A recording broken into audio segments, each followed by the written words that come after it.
অবশেষে একটা ফ্ল্যাট কিনেই ফেললাম ফেসবুকের টাকা দিয়ে। আর এখন আর বের হওয়ার সময় চিন্তা করতে হয় না কাকে নিয়ে বের হব। শাশুড়ি আর বৌমাই মিলে বের হয়ে যায় কোনো প্রয়োজন হলে।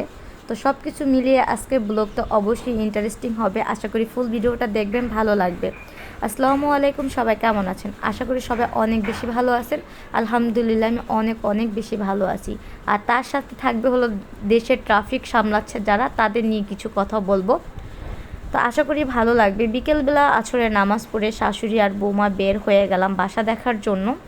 আমরা একটা ফ্ল্যাট নিব, তার জন্য হলো বাসা দেখতেছিলাম যে কেমন ফ্ল্যাট নিলে ভালো হয়, এই আর কি। তো বিকেলবেলা বের হয়েছি আর আমরা বাসা দেখতে দেখতে প্রায় আমাদের সন্ধ্যা 8টার মতো বেজে গেছে। প্রথমে এই বাসাটা আসছিলাম। এই বাসাটা দেখতে অনেকটাই সুন্দর ছিল এবং রুমগুলো অনেক বড় বড় ছিল, কিন্তু অনেক বেশি বেশি বলছিল টাকা, এই আর কি। পরবর্তীতে এই ফ্ল্যাটটা দেখছিলাম, তো এটা অনেকটাই বেশি উপরে, 6 তলার ভিতরে। তো এতটা উপরে আমাদের যাতায়াত করাতে একটু বেশি কষ্ট হয়ে যাবে। তারপর আরেকটা ফ্ল্যাট দেখতেছিলাম, আমার বিশেষ করে এই ফ্ল্যাটটা অনেক বেশি পছন্দ হয়েছে। ডাইনিংটা ছিল অনেক বেশি বড়, ডাইনিং আর ড্রয়িং সম্ভবত মিলানো ছিল এটা, তাই এত বড় ছিল। আর সব কিছু মিলিয়ে এই বাসাটা আলহামদুলিল্লাহ অনেক বেশি ভালো লেগেছিল। এবং আমি প্রতিটা বাসার সুন্দর করে ভিডিও করে নিয়েছি। অনেকগুলো বাসায় দেখেছি, তার ভিতরে আমার 3টা বাসায় পছন্দ হয়েছে এবং সুন্দর করে ভিডিও করে নিয়েছি, আপনাদের ভাইয়াকে দেখাবো তার জন্য। তো সুন্দর করে ভিডিও করে নিলাম যে সে কি মতামত দিবে। সে বলে তোমার পছন্দ হলে আমার পছন্দ, এটা বলছে। তো যাই হোক, এখানে দেখলাম। তো দেখার পরে এই বাসাটা আমার করে বিশেষ করে বেশি ভালো লেগেছিল। এটা বারান্দা ছিল থাই সিস্টেম, এবং বারান্দায় যখন আসছি ছোট্ট একটা পুকুরের মতো ছিল এবং সাথে সুন্দর একটা ভিউ ছিল, অনেক বেশি ভালো লেগেছে সব কিছু মিলিয়ে। আর এখান থেকে আমার আগের বাসাটা কিন্তু দেখা যায়। তো এরপর আমরা বাসা দেখে একটু হাঁটাহাঁটি করে মেন রাস্তার দিকে চলে আসলাম। আর মেন রাস্তার দিকে আমাদের ল্যাবে একটু গিয়েছিলাম, তো ওখানে একটুখানি বসে তারপর আমরা মেন রাস্তার এদিকে চলে আসলাম।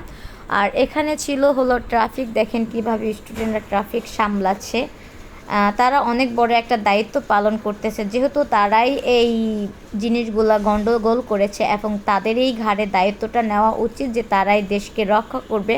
এখন স্টুডেন্ট পড়াশোনা বন্ধ করে এখন আর কি করবে, ট্রাফিকের চাকরি নিচ্ছে। ভাই আমাকেও নিয়েন, আমিও চাকরি করতে চাই। ঠিক আছে, যাই হোক, তাদের নাকি কোনো খাওয়া নাই, নাওয়া নাই, ধাওয়া নাই, মানে রাত ভোরে নাকি তারা এগুলা করে, মানে ট্রাফিক সামলায়, খুব বেশি কষ্টকর। ঠিক আছে, যাই হোক, তারা সুন্দর করে সামলাতে পারছে আর কি। একটা দাদাই বললো তারা নাকি আরও জ্যাম করে ফেলে, তারা ওরকমভাবে করতে পারে না, কারণ যেহেতু তাদের এগুলো করার কোনো ট্রেনিং দেওয়া নাই, তাই তাদের এই সমস্যাটা হচ্ছে। তো রাস্তার ধারে ছিল এই দাদাটার বেলপুরি, বা যেটাই আমরা বেলপুরি বলি, অনেকে ডালপুরি বলে। তো আমাদের অঞ্চলে আমরা এটাকে বেলপুরি বলি। এটা খেতে কিন্তু অসাধারণ লাগে। তো আমার শাশুড়ি বললো কিছু খাওয়া দাওয়া করো, যেহেতু ফুচকা জিনিসটা অনেক বেশি পছন্দ, তাই এটাই খাবো, এখানে বেলপুরি পাওয়া যায়। আর ভাই জামাইরে বলবো যে একটা ফুচকার দোকান দেওয়ার জন্য। কিছুদিন আগে খেয়ে গেলাম, 30 টাকা প্লেট ছিল, এখন আবার 40 টাকা হয়ে গেছে, এই আর কি। রাতারাতি বড়লোক হয়ে যাব যদি ফুচকার দোকান দেওয়া যায়, আমি বানাইয়া দিব আর জামাই শুধু বেচবে, বুঝছেন। তো এরপরে এই যে রাস্তার এই কিনারে দাঁড়ায় দাঁড়ায় কিন্তু এগুলো খেতে খুব বেশি মজা। আর সাথে যদি গার্জিয়ানের মতো একটা মানুষ থাকে তাহলে তার কোনো টেনশনই নাই, যেহেতু শাশুড়ি মা ছিল তাই কোনো টেনশন নাই, সে আমাকে বসায় বসায় খাওয়াচ্ছিল। ভাবছিলাম বাসায় নিয়ে যাব, সে বললো না এখান বসেই খেয়ে যাও।